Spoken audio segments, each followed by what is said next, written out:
Hello Internet, my name is William from bworld.net and welcome to this first ever episode of Quick and Dirty Tips. In this series we'll just do some quick videos about some nice hacks and fixes, how to achieve certain looks on a photo or time-lapse or on a video maybe as well. We'll try to fix up some of our gear when something goes wrong and we can just fix it up quick and easy. Today we're gonna check out this kind of effect, which does look like a bit of a fractal, kind of like a fuzzy looking thing. So we'll see how to go from this to that.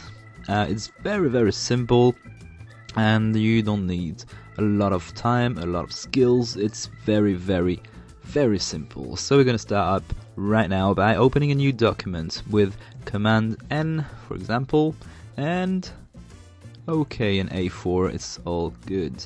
A nice thing that I always do, whether it's on a photo or whatever else on Photoshop, I'll just double the background with Command J or by clicking and dragging the background on a new layer. It just opens up a new layer, so it just duplicates your first layer, so you do not destruct your first image. Well, in this case it's pretty useless, but hey, good habits, it's good to have them, right? So I'm gonna get back on the black background, because for what we do I tend to think it works better. It actually, you can do it with a white background or whatever you want. Even with a photo, actually, it does work pretty well. Then we're just gonna take a brush. We'll take a brush and brush up some different stuff. Just so you know, I'm using a Wacom tablet, the Bamboo Pen and Fun.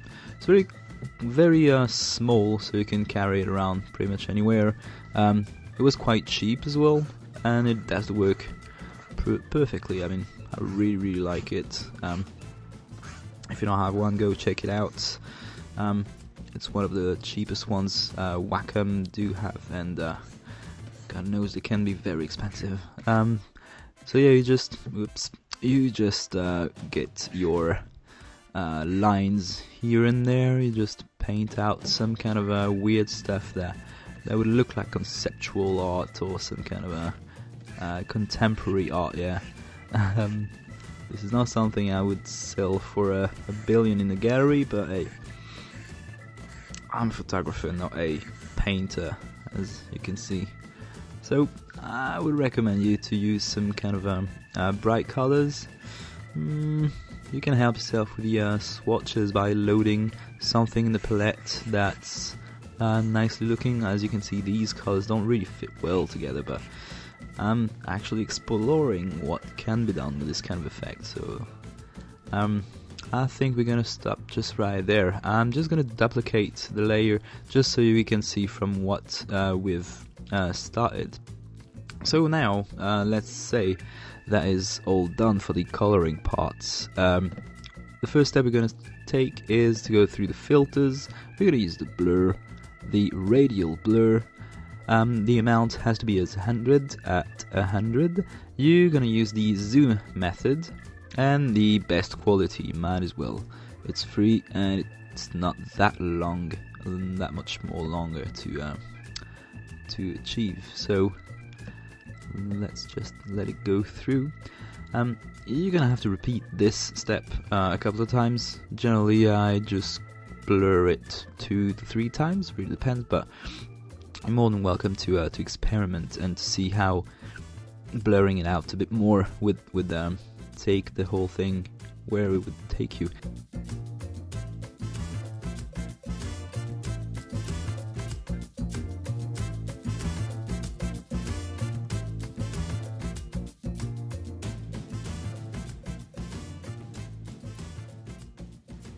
Also, the great thing with this kind of effect is that you can do it with colors and shapes, but you can use as well the photo. Just keep in mind that it's better with bright colors, I think. So this layer that we just did with all the blur part, we're just gonna duplicate it. So either click and drag on the new layer icon or Command J. Might as well use the shortcuts. So Now we've got two of the same image blurred out. What we're going to do, we're going to take this top layer, and we're going to add a twirl effect in distort.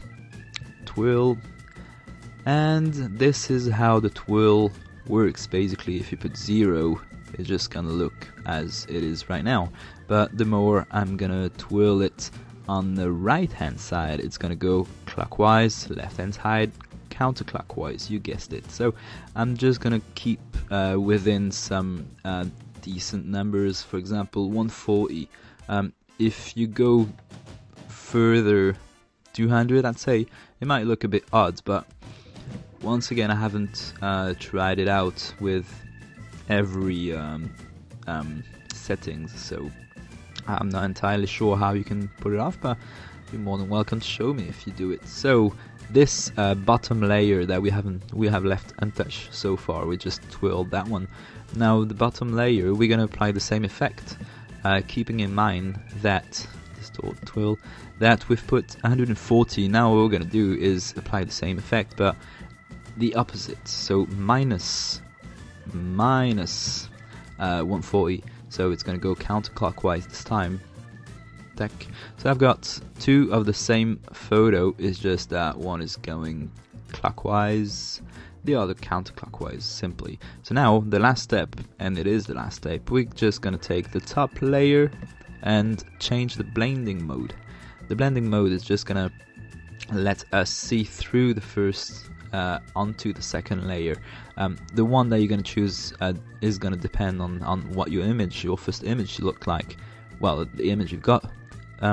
If you got something dark, as I have, maybe lighten or screen might work better. If your image is very, very bright, as in high white levels, maybe overlay or soft light or a difference might work as well, or multiply. But I'm just gonna go ahead with the lighten, and how it looks, actually quite nice. It does look like some kind of a flower, like a flower on LSD, I guess. Lighten, or maybe the screen would be brighter. It is. I'm still gonna stick with the lighten one, because I've got the green there that looks kind of like a stem, and some kind of fuzzy rose, like aurora rose, I guess. I'm just gonna keep it in portrait mode. But yeah, you can go ahead and experiment with different things. That I already done these ones today, just having fun exactly the same way with painting some weird stuff. As you can see, you don't need to be a big artist to end up with something like that. Just following these simple steps, you can go from a very weird drawing to a very nice looking stuff. I don't actually know how to call that.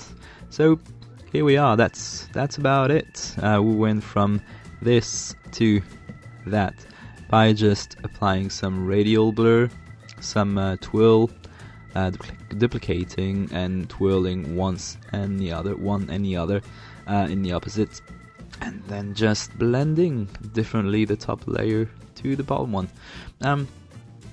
Here we are. That's about it for today anyway. So I thank you for watching it. I hope you enjoyed this first episode. There will be a lot of them to come.